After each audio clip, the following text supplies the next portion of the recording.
probably The for House 8 hours. is gaveling back into waiting on a session. case. Members will consider several bills today. All recorded votes will be held after 6:30 Eastern.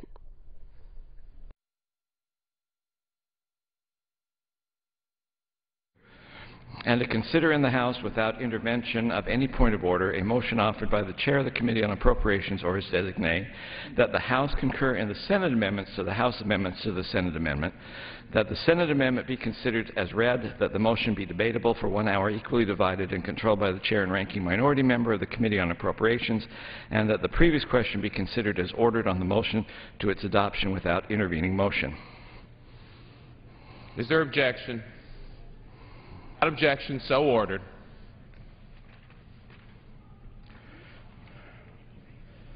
Pursuant to Clause 8 of Rule 20, the Chair will postpone further proceedings today on motions to suspend the rules on which a recorded vote or the yeas and nays are ordered, or on which the vote is objected to under Clause 6 of Rule 20.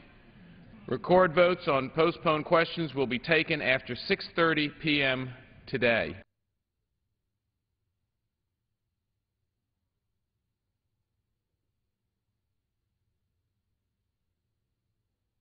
For what purpose does the gentleman from Utah seek recognition? Hey, Mr. Speaker, I move to suspend the rules and pass H.R. 686 as amended. The clerk will report the title of the bill.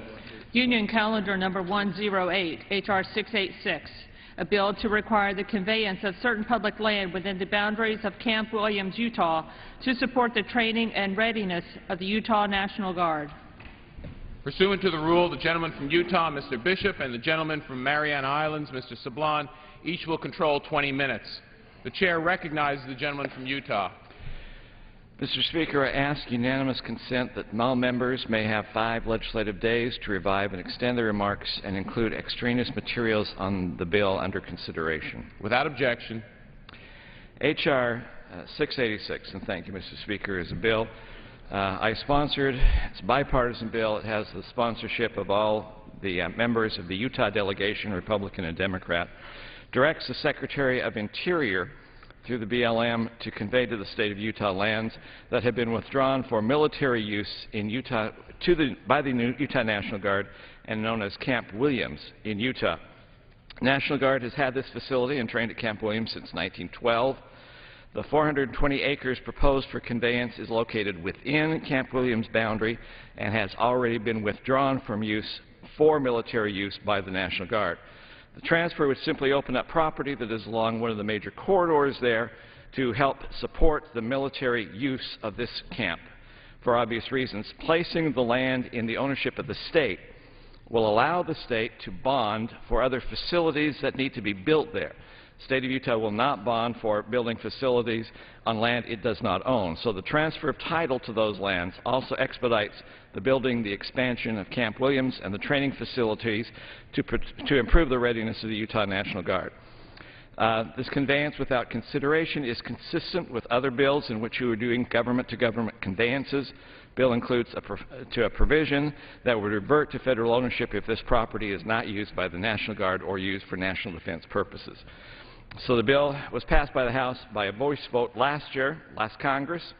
The administration supports this bill, and it was requested by the Utah National Guard, and as I said, it's co-sponsored by the entire Utah delegation.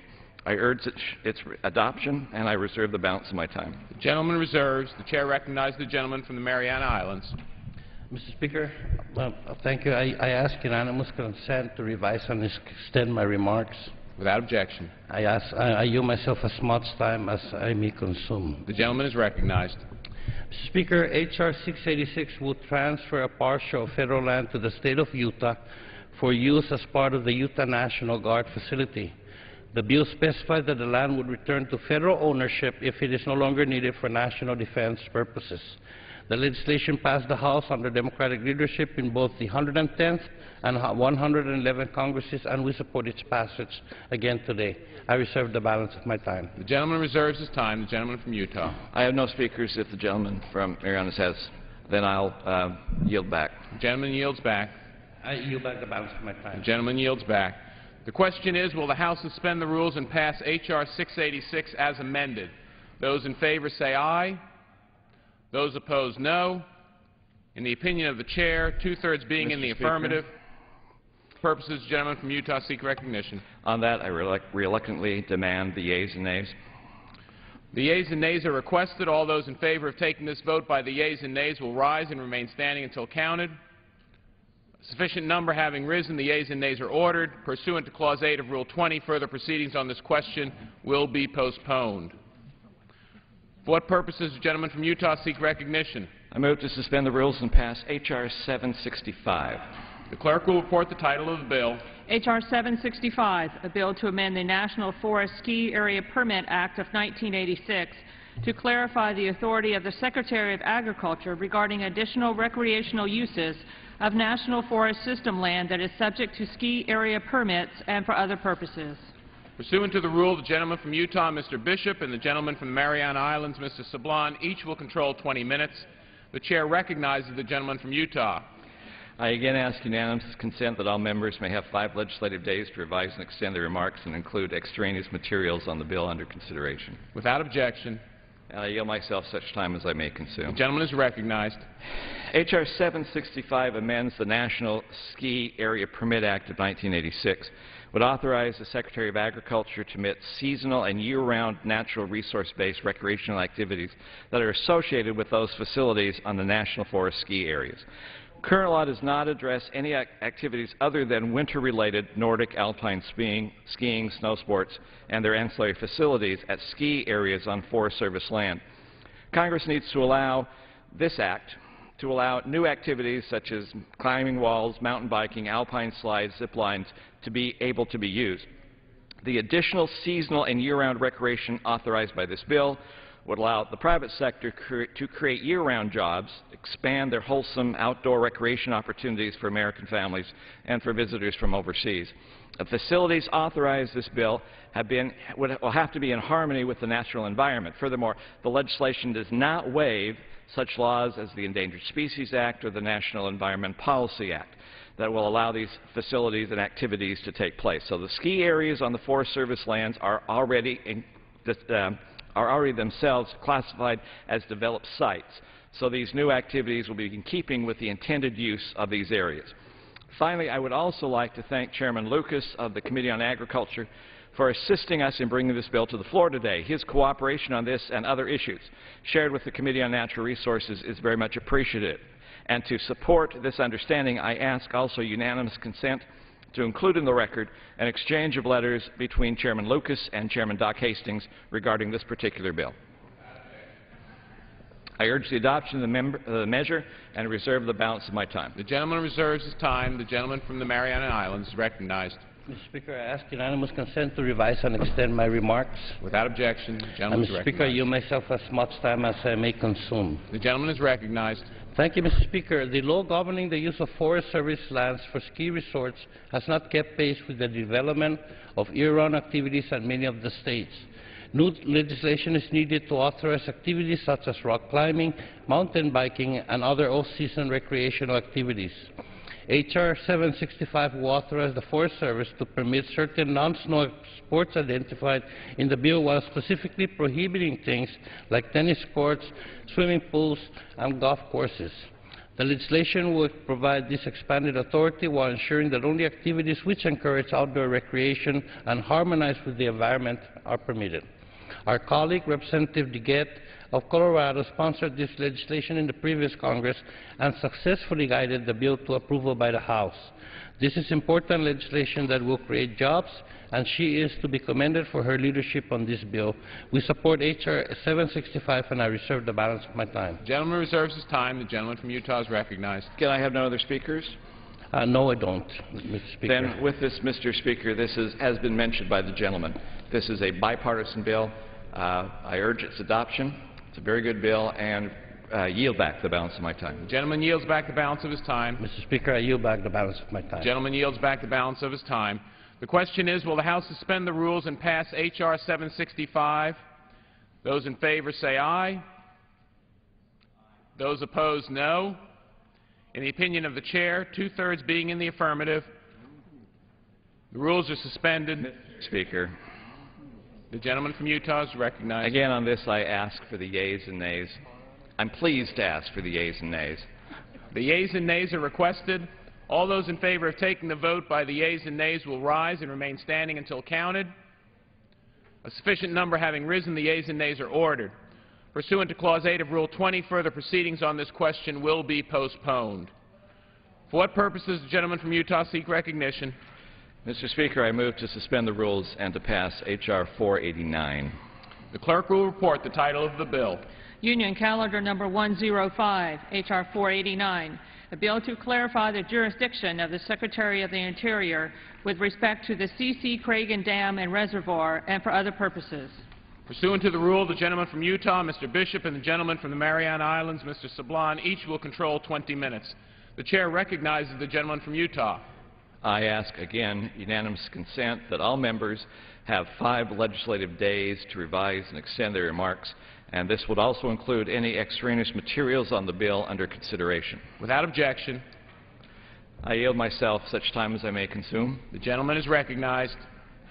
Thank you. H.R. 489 is sponsored by our colleague, Representative Gosar of Arizona, and it seeks to resolve bureaucratic dysfunction and streamlining regulatory processes for the purpose of creating jobs in northern Arizona. This is a no-cost bill, and it eliminates duplicative permitting requirements, which we often in this body commonly refer to as red tape, by putting just one federal agency in charge of the C.C. Craigan Project's pipeline, part of a federal water project. Prior to this bill, the Bureau of Reclamation and the U.S. Forest Service could not reconcile their responsibilities over who would actually manage the pipeline. These dueling regulatory requirements ultimately increased the costs that were passed on to the water consumers.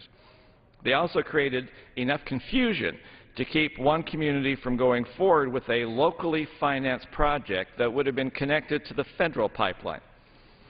This bill clarifies these federal management responsibilities, and it mirrors other permitting and approving precedents on similar federal projects. It also creates a regulatory environment for that local water project and the jobs that will go with it to proceed. I thank Congressman Gosar for sponsoring this jobs bill. I urge the adoption of this particular measure, and I will reserve the balance of my time. The gentleman reserves his time. The gentleman from the Mariana Islands.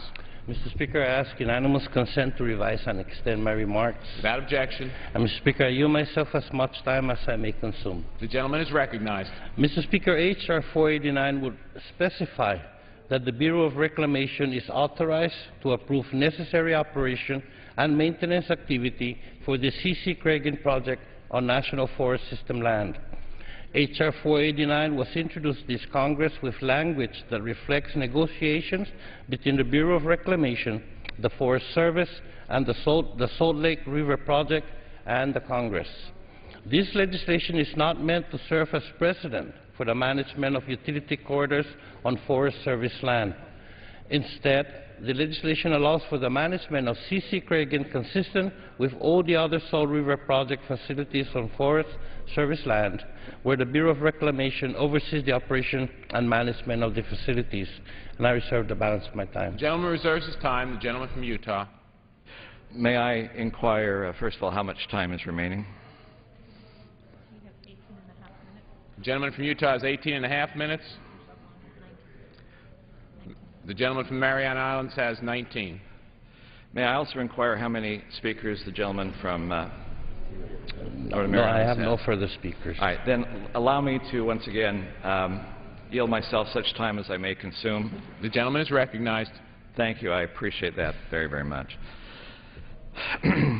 Phelps Dodge, to give you some background of this particular legislation, is a large mining company that built what is now the Craigan Project in the 1960s to supply water to its mine complex.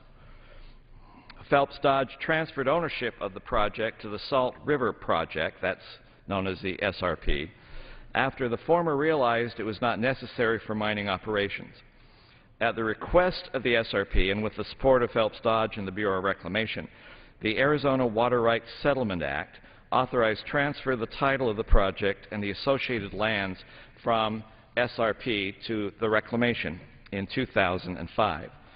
Even though the federal government owns the project, SRP still operates and maintains it pursuant to the 1917 contract between SRP and the United States.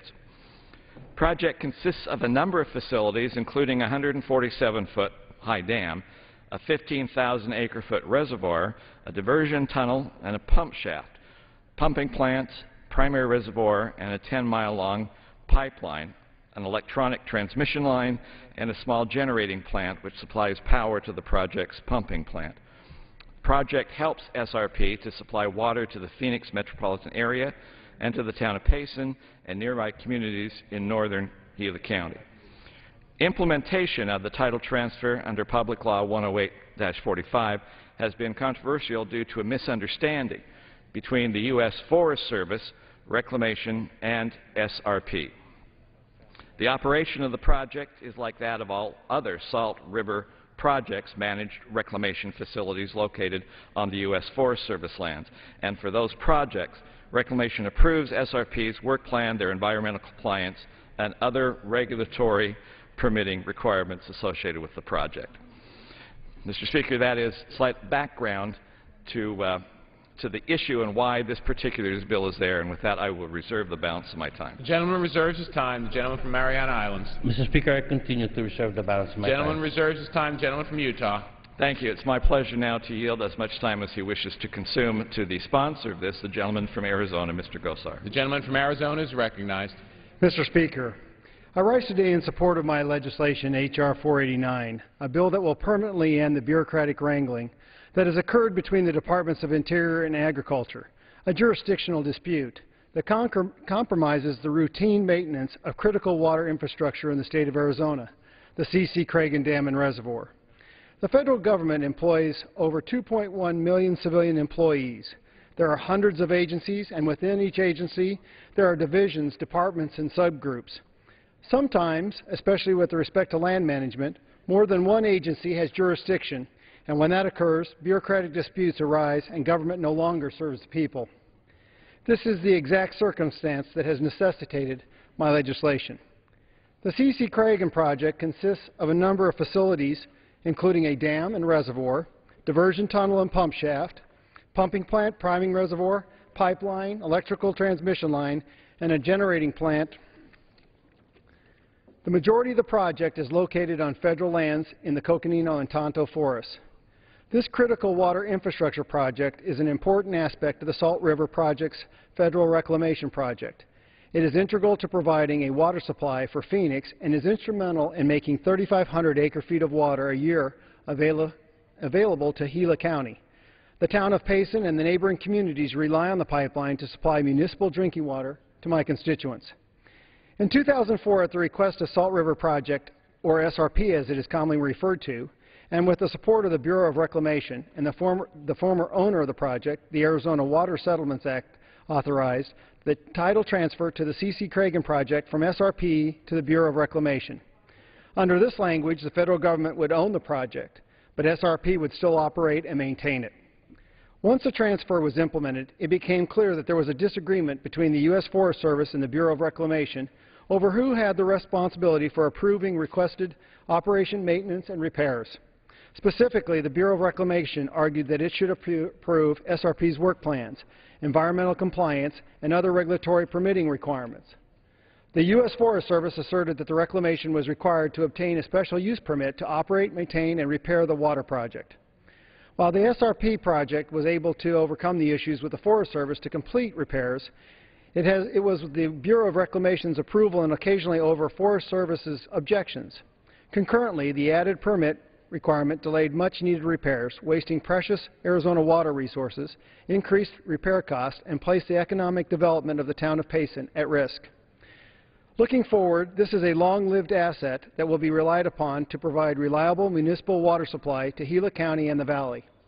Just a few weeks ago, a $34 million, 15-mile pipeline expansion project, which will double Payson's long-term sustainable water supply, was finally approved by the Forest Service after a year-long delay. If Congress allows the jurisdictional dispute to continue, future operations and maintenance activities related to the C.C. Cragen project could face costly delays and could possibly interrupt water delivery to these Arizona communities.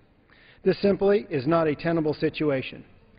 I am pleased the House is taking up legislation that will permanently resolve this ridiculous jurisdictional battle. My legislation reflects a compromise reached by the relevant parties. It grants the Department of Interior exclusive jurisdiction to manage the C.C. Cragen project and grants the Department of Agriculture administrative jurisdiction over land management activities that do not conflict or adversely affect the operation, maintenance, replacement, or repair of the project. It is important to note that H.R. 489 will still require compliance with all requirements under federal law, including the National Environmental Policy Act, or NEPA. In addition, the implementation of this legislation has no cost to the taxpayer. Having a single agency overseeing the project remains important, if not more important, now that the project is operational. The United States Bureau of Reclamation has the expertise to conduct oversight on water supply projects and does so on many other projects that are within national forests. This common-sense legislation meets the needs of SRP and Reclamation to ensure the infrastructure can be maintained, while accommodating the Forest Service, ensuring they continue to manage the lands underlying the utility corridor with respect to recreation, wildfire, law enforcement, and other activities consistent with its authorities, responsibilities, and expertise. It is important to note that when the House Natural Resources Subcommittee on Water and Power held a hearing on my bill on May 12th, all parties, including the Bureau of Reclamation and the Forest Service, agreed that H.R. 489 is vital to the long-term management of the C.C. Cragen Dam and Reservoir project and would bring about necessary economic certainty for the town of Payson and other impacted communities. It is not often that Congress gets the opportunity to take up non-controversial legislation like H.R. 489. I encourage my colleagues to vote in favor of this legislation. I yield back now to my time. The gentleman from Utah reserves his time. Gentleman from Mariana Islands. Mr. Speaker, I continue to reserve the balance of my time. Gentleman reserves his time. Gentleman from Utah. I'm ready to yield back if you are. Yes, I am. Mr. Speaker, I yield back the balance of our time. Gentleman yields back. Mr. Speaker, I yield back the balance. Gentleman yields back his time. The question is, will the House suspend the rules and pass H.R. 489? Those in favor say aye. Those opposed, no. In the opinion of the Chair, two-thirds being in the affirmative, the rules are suspended, the bill is passed, and without objection, the motion to reconsider is laid on the table. For what purpose does the gentleman from Utah seek recognition? Mr. Speaker, I move to suspend the rules and pass H.R. 473 as amended. The clerk will report the title of the bill. Union Calendar Number 142, H.R. 473, a bill to provide for the conveyance of approximately 140 acres of land in the Ouachita National Forest in Oklahoma to the Indian Nations Council, Incorporated, of the Boy Scouts of America, and for other purposes. Pursuant to the rule, the gentleman from Utah, Mr. Bishop, and the gentleman from Mariana Islands, Mr. Sablan, each will control 20 minutes. The Chair recognizes the gentleman from Utah. Mr. Speaker, I again ask unanimous consent that all members may have 5 legislative days to revive and extend their remarks and include extraneous materials on this bill under consideration. Without objection. And I also yield myself now such time as I may consume. The gentleman is recognized. If I spend less time speaking about this particular bill, it's not my commitment to this particular bill. Only the gentleman from Oklahoma seems to be here already. H.R. 473 was introduced by the gentleman from Oklahoma, Mr. Bourne. It would authorize the Forest Service to sell 140 acres of the Ouachita National Forest to the Camp Hale Boy Scout Camp, which is just under 500 acres adjacent to those federal lands. The additional acreage will allow the Boy Scouts to accommodate more campers, allow for a larger array of activities at the camp. Legislation stipulates the acres will be appraised and sold at market value.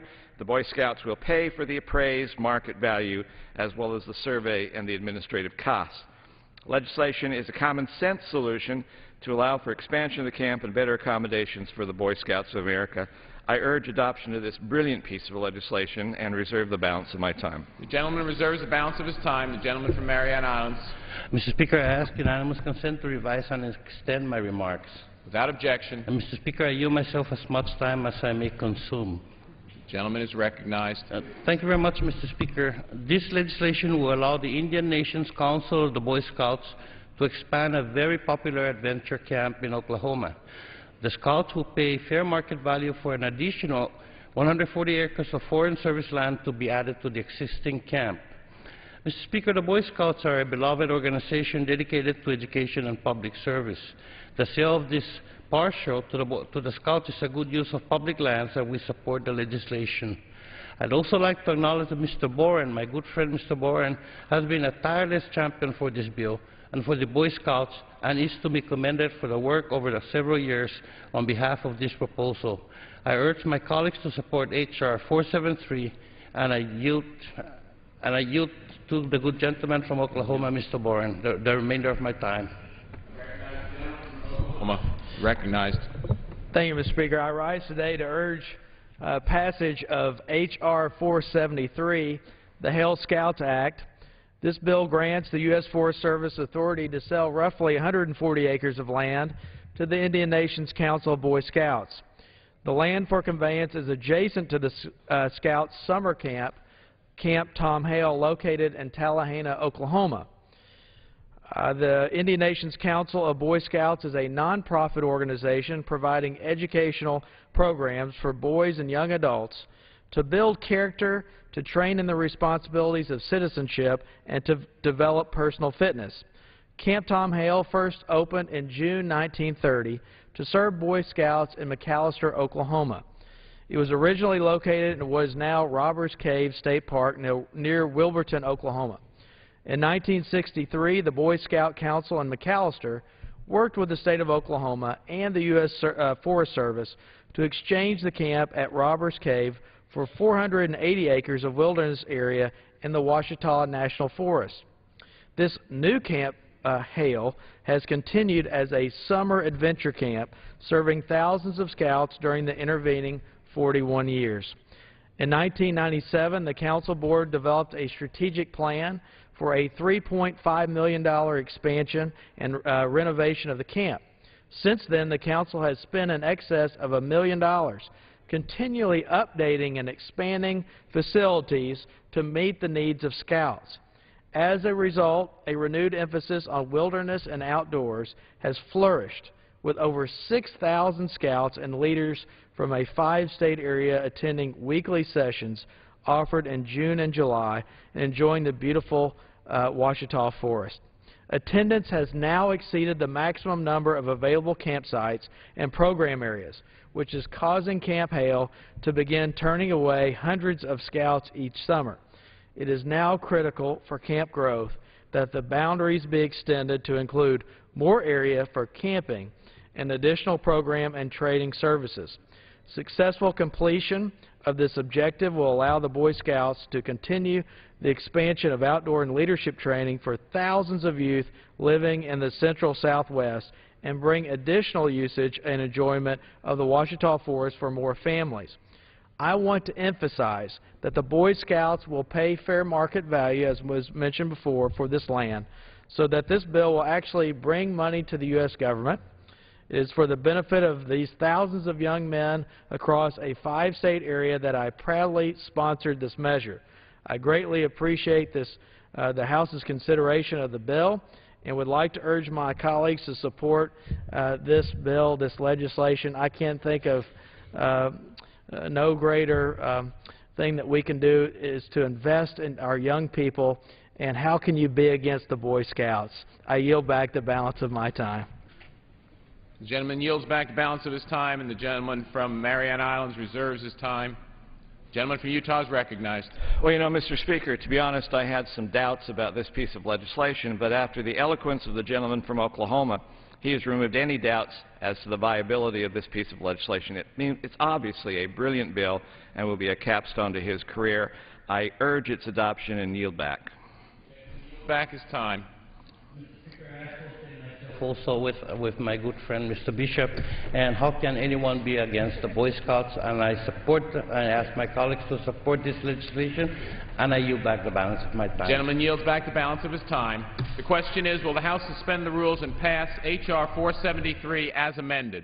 Those in favor say aye. Those opposed, no.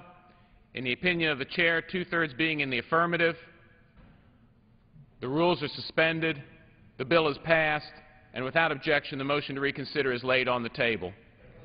For what purpose does the gentleman from Utah seek recognition? Mr. Speaker, I move to suspend the rules and pass H.R. 470 as amended. The clerk will report the title of the bill. H.R. 470, a bill to further allocate and expand the availability of hydroelectric power generated at Hoover Dam and for other purposes. Pursuant to the rule, the gentleman from Utah, Mr. Bishop, and the gentlewoman from California, Ms. Napolitano, each will control 20 minutes. The chair recognizes the gentleman from Utah. Thank you, Mr. Speaker. Again, I ask unanimous consent that all members may have 5 legislative days to revise and extend their remarks and include extraneous materials on the bill under consideration. Without objection.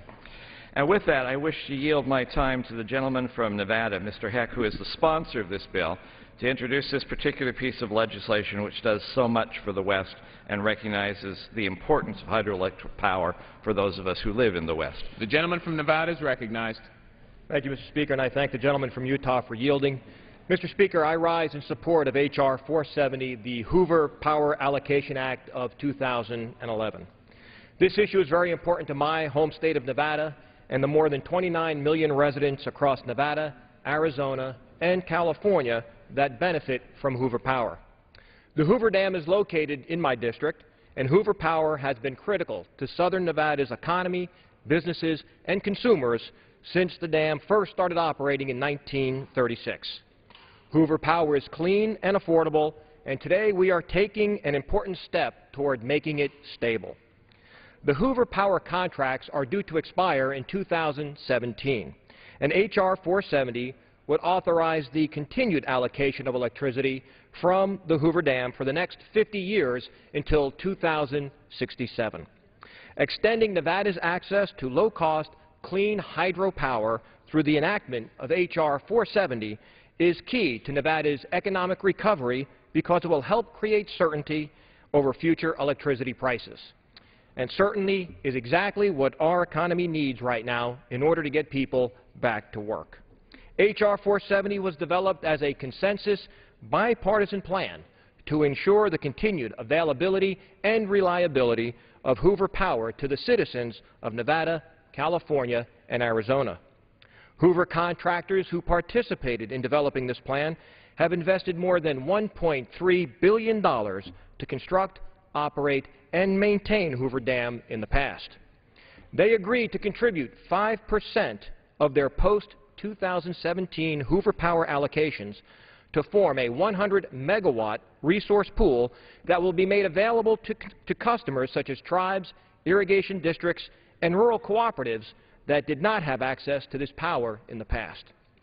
H.R. 470 provides that this resource pool will be allocated by a federal-state partnership involving the Western Area Power Administration and the states of Nevada, California, and Arizona. Now, I understand that some Arizona cooperatives have expressed concerns over this bill because they are unhappy with Arizona's power allocation priority list.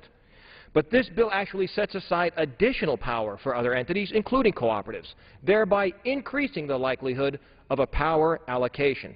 And this federal legislation should not be used to usurp the authority of the state of Arizona. Again, this legislation is essential to the millions of consumers who have invested in this renewable source of energy over the past 75 years because it will continue to provide them with Hoover Power for the next 50 years, as well as allow new customers to benefit from this clean, low-cost energy source. I urge my colleagues to join me in supporting H.R. 470, the Hoover Power Allocation Act of 2011, and I yield back the balance of my time. The gentleman yields back his time. The gentleman from Utah reserves his time. The gentlewoman from California is recognized. Thank you, Mr. Speaker. I ask unanimous consent to revise and extend my remarks. Without objection. Mr. Speaker, I yield myself such time as I may consume. The gentlewoman is recognized. Thank you, Mr. Speaker, and thank Congressman Bishop, Congressman Savlan, but especially Congressman Hastings and our staff for working on this bill.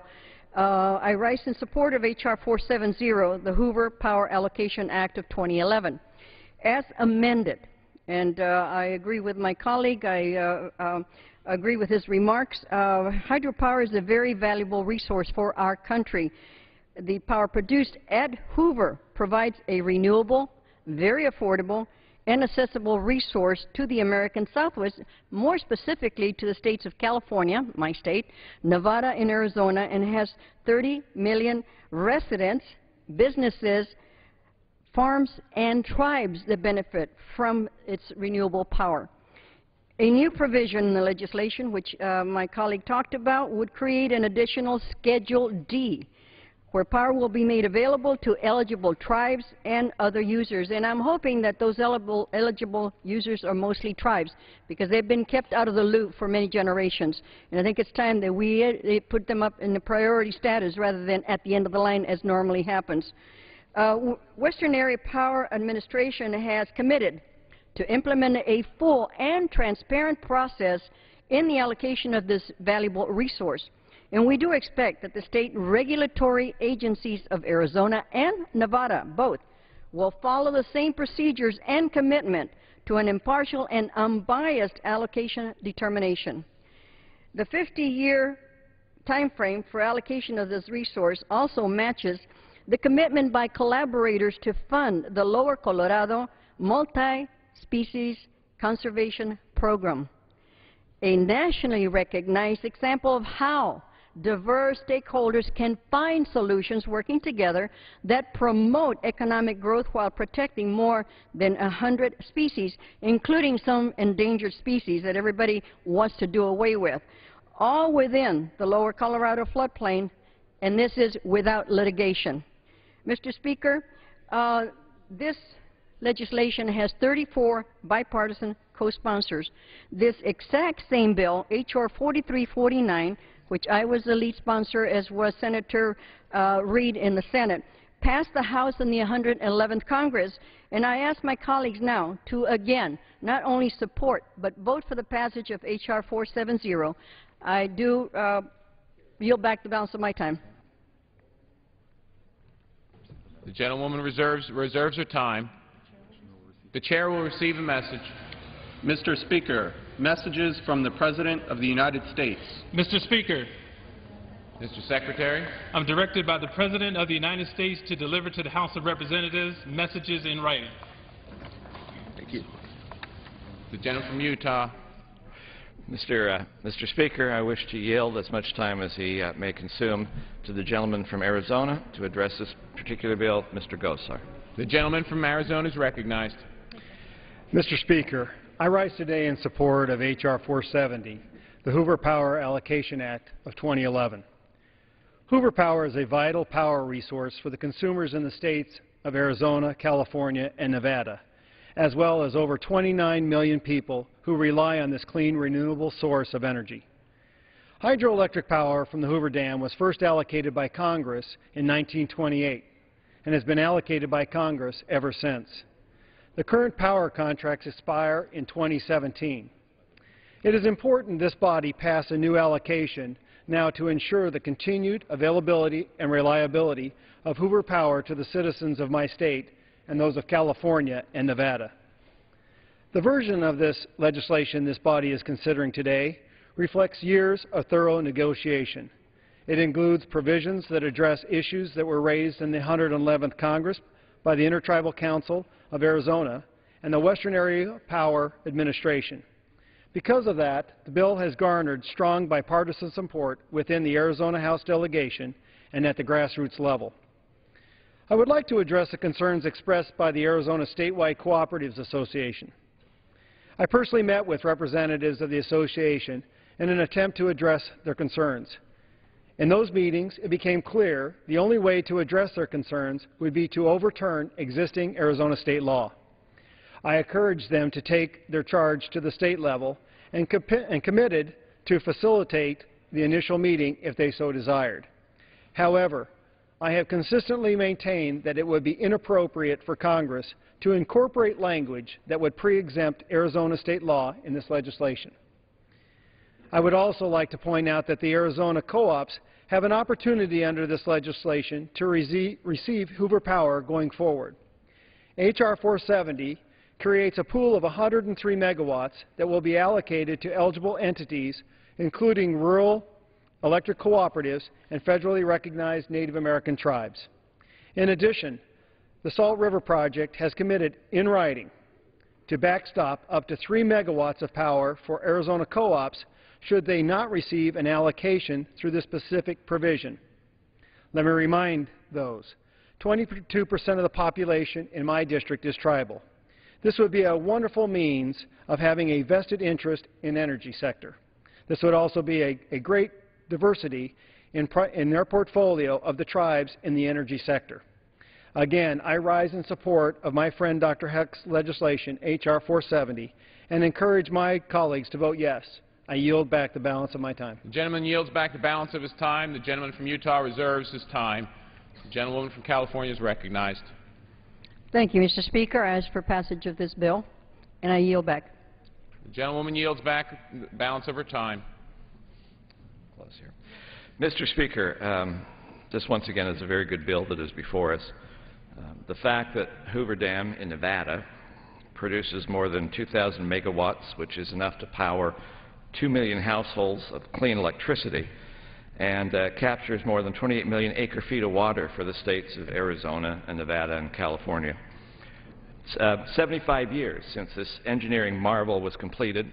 Hoover Dam is still a key role in fulfilling economic its job creation mission. This bill simply extends part of that mission. It's all paid for by the electricity ratepayers. The rates will cover all capital, all operating, all maintenance, and other costs associated with the power component of the Hoover Dam. There is no taxpayer cost to this bill. I want to thank Congressman Heck for bringing this bill forward. I also want to thank Congresswoman Napolitano for all of her good work on this bill, and I would encourage my colleagues to support this no-cost, job-supporting legislation.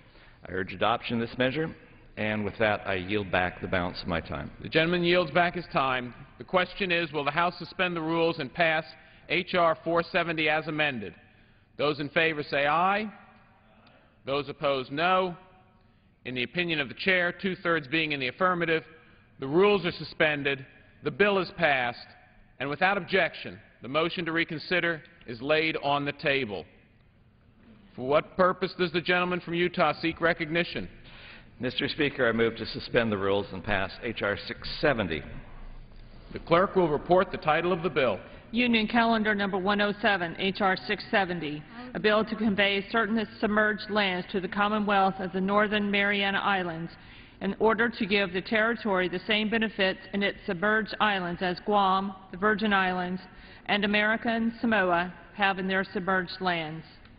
Pursuant to the rule, the gentleman from Utah, Mr. Bishop, and the gentleman from the Mariana Islands, Mr. Sablan, each will control 20 minutes. The Chair recognizes the gentleman from Utah. I ask unanimous consent that all members may have 5 legislative days to revise and extend their remarks and include extraneous materials on the bill under consideration. Without objection. And I yield myself such time as I may consume. The gentleman is recognized. It's my pleasure to be here on this particular bill, H.R. 670. It conveys, as was mentioned in the title, 3 miles of submerged lands to the Commonwealth of the Northern Mariana Islands. The authority will give the Pacific Territory similar authority and benefits that are currently enjoyed by many coastal states and other U.S. territories, specifically Guam, Virgin Islands, and American Samoa. The last Congress passed similar legislation out of the House by a roll call vote of 416-0, and I hope we can beat that record today. I'm pleased to have been able to work on this, and I thank the gentleman from the Northern Marianas, Mrs. Blum, for actually presenting this particular bill to us. It is a good piece of legislation. I reserve the balance of my time. The gentleman reserves his time. The gentleman from the Mariana Islands is recognized. Thank you very much, Mr. Speaker, and I ask unanimous consent to revise and extend my remarks. Without objection. Mr. Speaker, I yield myself as much time as I may consume. The gentleman is recognized. Mr. Speaker, I rise in support of H.R. 670, a bill that conveys to the Commonwealth of the Northern Mariana Islands the 3 miles of submerged land surrounding each of our islands.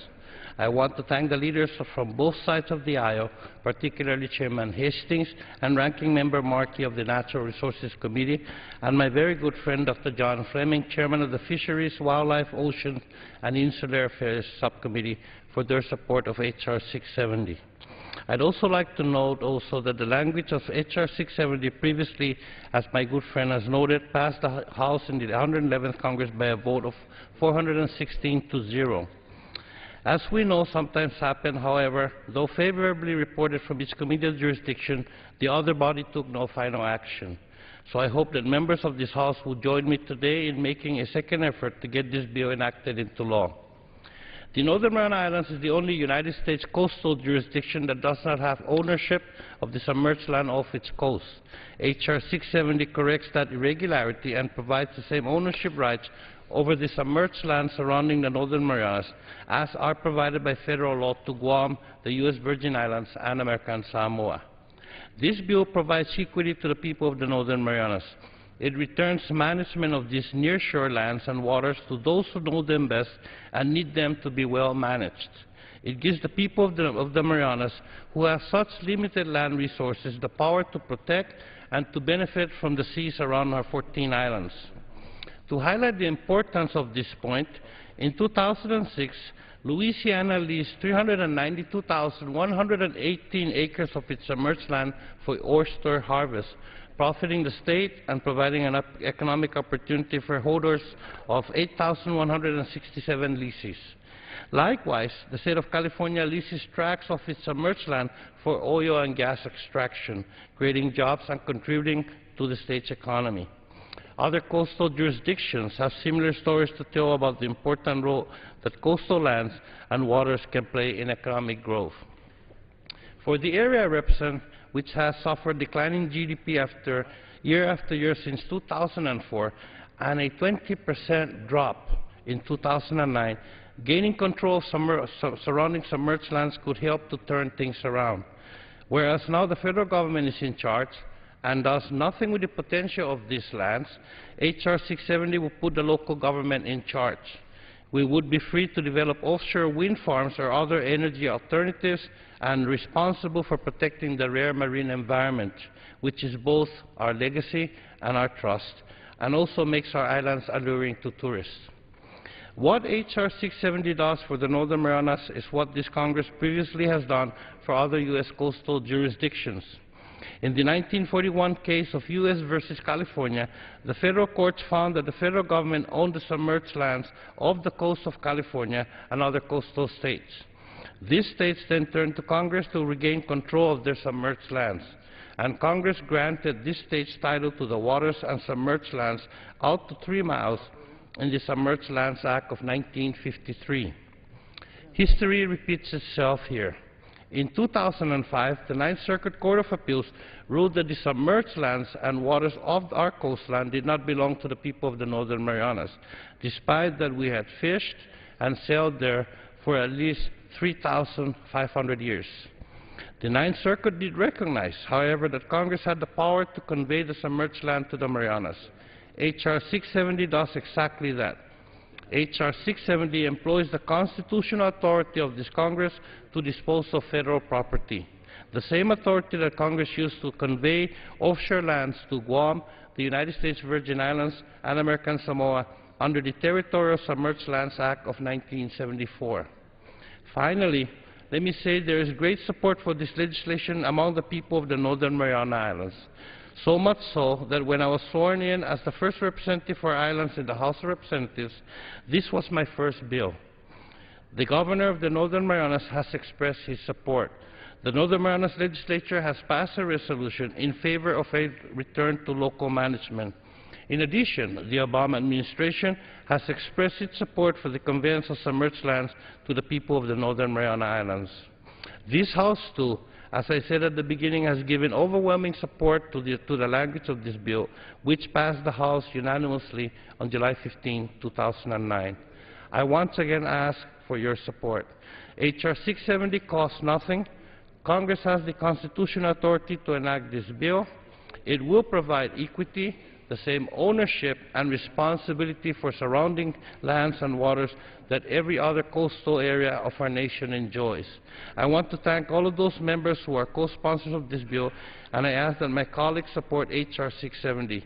Thank you, Mr. Speaker, and I reserve the balance of my time. The gentleman reserves his time. The gentleman from Utah. I have no more speakers. The gentleman has no more speakers. I have no more speakers. Then, with that, I urge the adoption of this particular resolution, and I yield back my time. The gentleman yields back his time. Mr. Speaker, I yield back the balance of my time. The gentleman yields back his time. The question is, will the House suspend the rules and pass H.R. 670? Those in favor say aye. Those opposed, no. In the opinion of the Chair, Mr. Speaker. two-thirds being in the affirmative, Mr. Speaker. the gentleman from Utah. On that, I ask for the yeas and nays. The yeas and nays are requested. All those in favor of taking this vote by the yeas and nays will rise and remain standing until counted. A sufficient number having risen, the yeas and nays are ordered. Pursuant to Clause 8 of Rule 20, further proceedings on this question will be postponed.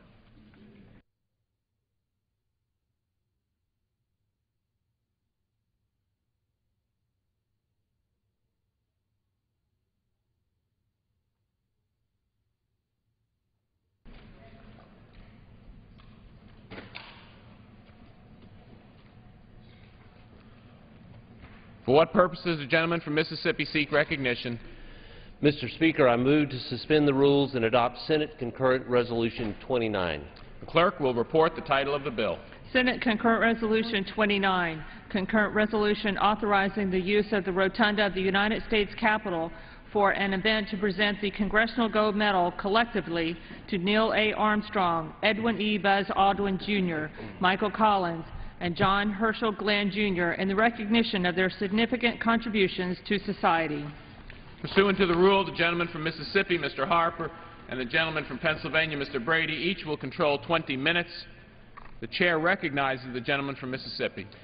Mr. Speaker, I ask unanimous consent that all members have 5 legislative days to revise and extend their remarks. Without objection. Mr. Speaker, I ask unanimous consent to submit into the record a letter waiving further committee consideration of the resolution. Without objection. Thank you, Mr. Speaker. I yield myself such time as I may consume. The gentleman is recognized. Mr. Speaker, this resolution authorizes the use of the rotunda on November 16th to present the Congressional Gold Medal collectively to Neil Armstrong, Edwin E. Buzz Aldrin, Jr., Michael Collins, and John Herschel Glenn, Jr., in recognition of their significant contributions to society. Mr. Speaker, on May the 25th, 1961, President Kennedy spoke to a joint session of Congress. He said that it was time for a great new American enterprise, time for this nation to take a clearly leading role in space achievement. He committed this nation to achieving the ambitious goal of landing a man on the moon and returning him to Earth safely. President Kennedy added, "I believe we possess all the resources and talents necessary to accomplish the mission." And that we did, as exhibited by the gentleman to be honored in the rotunda this November. Bravely pursuing the unknown, these 4 individuals helped this nation achieve scientific and technological advancements which inspired the world. Mr. Speaker, Neil Armstrong was the spacecraft commander for Apollo 11, the first manned lunar landing mission in history. He was the first person to land a craft on the moon and the first to step foot on its surface. His immortal words are forever etched in our national memory. Buzz Aldrin piloted the lunar module Eagle and was the second person to walk on the moon. Michael Collins piloted the command module Columbia in lunar orbit and helped his fellow Apollo 11 astronauts complete their mission on the moon. 7.5 years earlier, John Glenn paved the way for these achievements by becoming the first American to orbit the Earth in February of 1962. 2 years ago, on the 40th anniversary of Apollo 11's historic lunar landing, the New Frontier Congressional Gold Medal Act was passed by Congress. 42 years ago, in July of 1969, millions of Americans were transfixed on a place over 250,000 miles away. Eyes watched as we stepped into the unknown, walked on the moon, and made history. Mr. Speaker, I am pleased to present this resolution today, and I urge my colleagues to support it in honoring the achievements of these national heroes. And I reserve the balance of my time. The gentleman reserves the balance of his time. The gentleman from Pennsylvania. Mr. Speaker, I yield myself such time as I may consume. The gentleman is recognized. Mr. Speaker, I rise in support of this concurrent resolution authorizing the use of the Capitol Rotunda to award congressional gold medals to Neil A. Armstrong, Edward Buzz Aldrin, Jr., Michael Collins, and John Herschel Glenn, Jr. for being pioneers of space exploration. The bill granting the medals was sponsored by former Representative Alan Grayson in the 111th Congress and was signed into law by President Obama on August 7, 2009. It can be said that these four heroes are trailblazers, but their past ensured they were not the last. They showed everyone that the impossible is possible and inspired generations to study, question, and explore the world beyond our own planet. And for that, they have not only left their mark on history, but on the will and determination of mankind. As President John F. Kennedy noted in his speech on Congress on May 25, 1961, I believe that this nation should commit itself to achieving the goal, before this decade is out, of landing a man on the moon and return him safely to Earth, and so we did. I urge all my colleagues to join me today in supporting this concurrent resolution, and I reserve the balance of my time. The gentleman reserves his time. The gentleman from Mississippi. Mr. Speaker, I yield as much time as he may consume to the gentleman from Texas, Mr. Hall. Mr. Hall is the distinguished chairman of the Committee on Science, Space, and Technology. The gentleman from Texas is recognized. I thank you. And, Mr. Speaker, I too rise in strong support of Senate Concurrent Resolution 29, authorizing the use of the Capitol Rotunda to present the Congressional Gold Medal to the crew of Apollo 11, Buzz Aldrin, Neil Armstrong, and Mike Collins, and to the first American to orbit the Earth, John H. Glenn. These great Americans need no introduction, yet no matter their heroic accomplishments, it's well worth remembering the huge risk each of these individuals confronted as they began to push the boundaries of human exploration in outer space. While the technologies they relied on to conduct their flights were considered cutting edge during their day, many of these systems had never been fully tested except during their actual first flights performed by these men. On February 20, 1962, John Glenn rode to orbit atop an Atlas rocket that had been adapted from a military design to carry the Mercury capsule Friendship 7 to orbit. His flight lasted nearly 5 hours before returning safely to Earth. 7 years and 5 months later, Apollo 11 astronauts Buzz Aldrin, Neil Armstrong, and Mike Collins were launched. After a 4-day flight, Neil and Buzz landed on the moon, becoming the first humans to walk on its surface. I was honored to chair a hearing just 2 weeks ago that included Neil Armstrong and fellow astro Gene Cernan, the last American man to walk on the moon, as witnesses. Mr. Armstrong prefaced the hearing with a very dramatic video that included footage of his descent inside Eagle lunar module to his landing. Many of you, I'm sure, have seen this footage, but to hear Neil Armstrong offer a live narration as the Eagle descends and settles on the moon's surface is something I'll never forget. I also want to recognize my good friend Buzz Aldrin, whom I've come to know over the years. Buzz has never failed to counsel me on all things relating to space and NASA, and I appreciate his commitment to our country and to our space program. Mr. Speaker, the last Congress passed legislation signed by the President authorizing a Congressional Gold Medal for these brave astronauts. The legislation before us today, S-Con-Res 29, authorizes the use of the Capitol Rotunda on November 16th, some 43 days hence, to formally make the award. I support the resolution and urge all members to support it as well. And I thank you. I yield back my time. The gentleman yields back his time. The gentleman from Mississippi reserves. Gentleman from Pennsylvania. Mr. Speaker, I thank the gentleman from Mississippi, my friend, and I urge all members to support this resolution, and I yield back the balance of my time. Yields back his time. The gentleman from Mississippi. Mr. Speaker, I'd like to thank Chairman Lundgren and Ranking Member Brady for their support on this matter, and I urge my colleagues to support this concurrent resolution, and I yield back the balance of my time. The gentleman yields back the balance of his time. The question is, will the House suspend the rules and agree to Senate Concurrent Resolution 29? Those in favor say aye. Those opposed, no. In the opinion of the Chair, 2/3 being in the affirmative, the rules are suspended, the concurrent resolution is agreed to, and without objection, the motion to reconsider is laid on the table.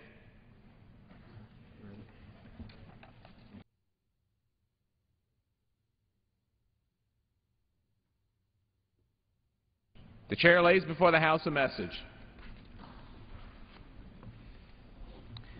To the Congress of the United States, I am pleased to transmit legislation and supporting documents to implement the United States-Colombia Trade Promotion Agreement. The The agreement is an important part of my administration's efforts to spur economic growth, increase exports, and create jobs in the United States while promoting our core values. The agreement will create significant new opportunities for American workers, farmers, ranchers, businesses, and consumers by opening the Colombian market and eliminating barriers to U.S. goods, services, and investment. The agreement also represents a historic development in our relationships with Colombia. Colombia is a steadfast strategic partner in the United States and a leader in the region. The agreement reflects the commitment of the United States to supporting democracy and economic growth in Colombia. It will also help Colombia battle production of illegal crops by creating alternative economic opportunities. Under the agreement, tariffs on over 80% of U.S. consumer and industrial exports will be eliminated immediately. United States agricultural exports in particular will enjoy substantial new improvements in access to Colombia's market. Currently, no U.S. agricultural exports enjoy duty-free access to Colombia. Once the agreement enters into force, almost 70% by value of current U.S. agricultural exports will be able to enter Colombia duty-free immediately. In addition, the agreement will give American service providers greater access to Colombia's $134 billion services markets. This will help to level the playing field, since 91% of our imports from Colombia have enjoyed duty-free access to our market under U.S. trade preference programs. The agreement contains state-of-the-art provisions to help protect and enforce intellectual property rights, reduce regulatory red tape, and eliminate regulatory barriers to U.S. exports. The agreement also contains the highest standards for protecting labor rights, carrying out covered environmental agreements, and ensuring that key domestic labor and environmental laws are enforced, combined with strong remedies for noncompliance. Colombia has already made significant reforms related to obligations it will have under the labor chapter. A number of these steps have been taken in fulfillment of the commitments Colombia made in the agreed action plan related to labor rights that President Santos and I announced on April 7th. Colombia must successfully implement key elements of the action plan before I will bring the agreement into force. This agreement forms an integral part of my administration's larger strategy for doubling exports by the end of 2014 through opening markets around the world. In addition, the agreement provides an opportunity to strengthen our economic and political ties with the Andean region and underpins U.S. support for democracy while contributing to further hemispheric integration and economic growth in the United States. This agreement is vital to ensuring Colombia continues on its trajectory of positive change. As a part of an ambitious trade agenda, it is important that the Congress renew a strong and robust trade adjustment assistance program consistent with reforms enacted in 2009. Renewal of that program is necessary to support Americans who need training and other services when their jobs are adversely affected by trade. As we expand access to other markets abroad, we need to ensure that American workers are provided the tools needed to take advantage of these opportunities and are not left behind in the global economy. Approval of the agreement is therefore in our national interest. I urge Congress to enact this legislation promptly. Signed, Barack Obama, the White House, October 3,